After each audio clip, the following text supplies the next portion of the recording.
lumipad dito guys. Nakalimutan natin. Dumating si Habi. May dalang pasalubong pero hindi pagkain guys. Hindi supermarket. Dahil meron na tayong asin, meron tayong asukal, meron tayong bread. So walang supermarket today. Meron pa naman tayong makakain. So ang pasalubong niya today ay ito guys. Tingnan nyo. Kasirola. Tifal. Dalawang malalaki. Ayan siya. Dahil noon, nakabili ako ng kasirola ba. Tapos, yung stainless.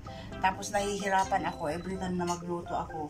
Yung bang, ibibigay mo lahat ng ng force mo, ng lakas mo para isisin ang kasirolang ito. Sandali. Saan ba yung isa? Itong maliit na isang set, di ba isang set ang nabili natin na ganyan. Maganda siya, pero ang problema nito guys,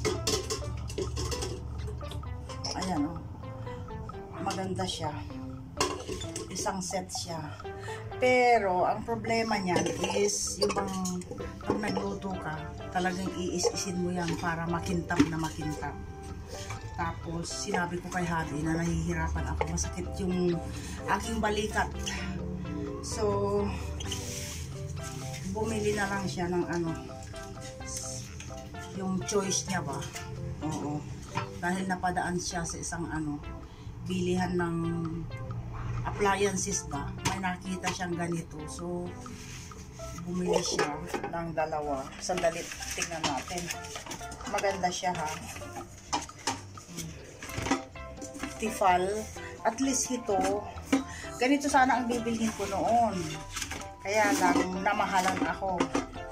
So, sabi naman ni Habi, mura nga yung nabili mo. Pero, mahihirapan ka naman, sabi niya ganun. So, okay. Isa, medium size.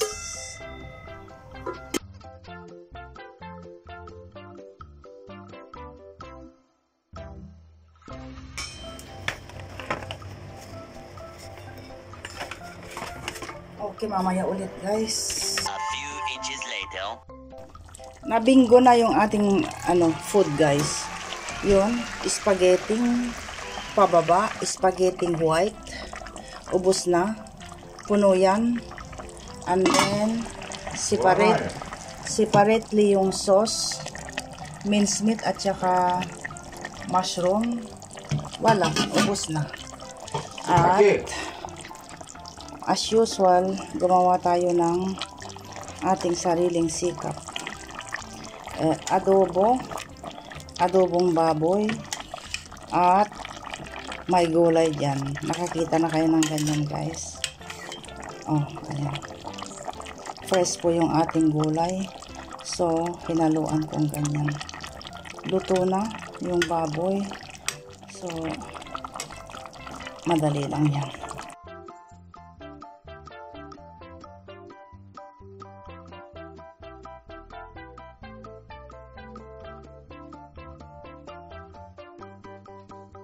At nandyan yung ating tatay, nagdudot-dot.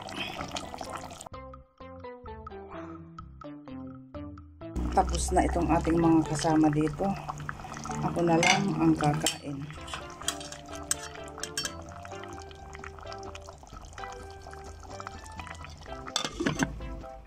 Walking time. By force, pinaglakad ako, hinila ako ng ating tatay para maglakad. At maganda yung panahon, masarap maglakad. Sandali lang kami, 10 or 15 minutes lang kami guys. At pagkatapos ng paglalakad ay dumaan kami sa isang trabaho ni Habi, sumilip sa mga lalaki at meron siyang ipinakita sa akin. Sabi niya, gusto mo ba ito?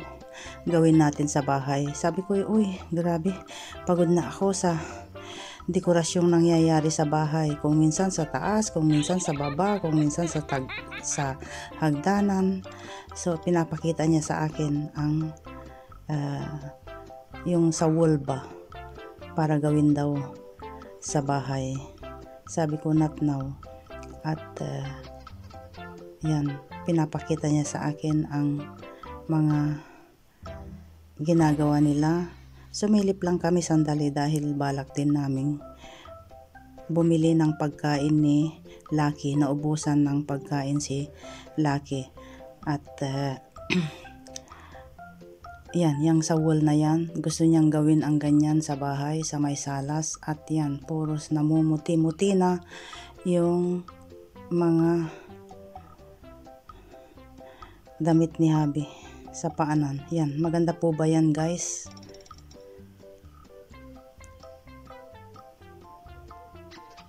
Maganda rin siya, gusto ko rin siya, pero pagod na ako guys sa kakakuting-ting sa bahay. Next week siguro may magbabakbakan na naman sa bahay.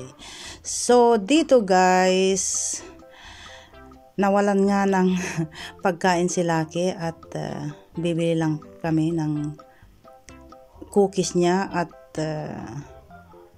ilang dilata para kay Lucky. Namimili siya kung anong masarap daw.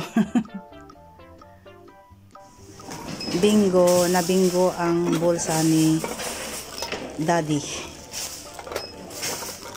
Ang balak lang namin pagkain ni Lucky ang bibilhin. So ayun, dampot dito, dampot doon. Pero konti lang naman guys. Yung mga apurahang kailangan lang sa bahay. Mga sitsirya ng mga bata, yan yung pagkain ni Lucky, yung favorite niya. Mga sitsirya ng mga bata at ilang drinks. At ito yung cookies ni Lucky, yung biscuit niya. Ayan, home sweet home. Nandyan na si Lucky. Nauna na siya. At ang importante na binili namin ay itong kay Lucky. Ayan. Nabuksan ko na yung isa. Tapos ito ang kay Lucky. And then ito. Go! Ayan. Kay Lucky. Tapos itong cookies ni Lucky. No. You just eat. Yan, yung kay Lucky. At mayroon tayong ligpitin. Ayan, madilim na. At okay Lucky, come to help me. Here. Hello. Hey.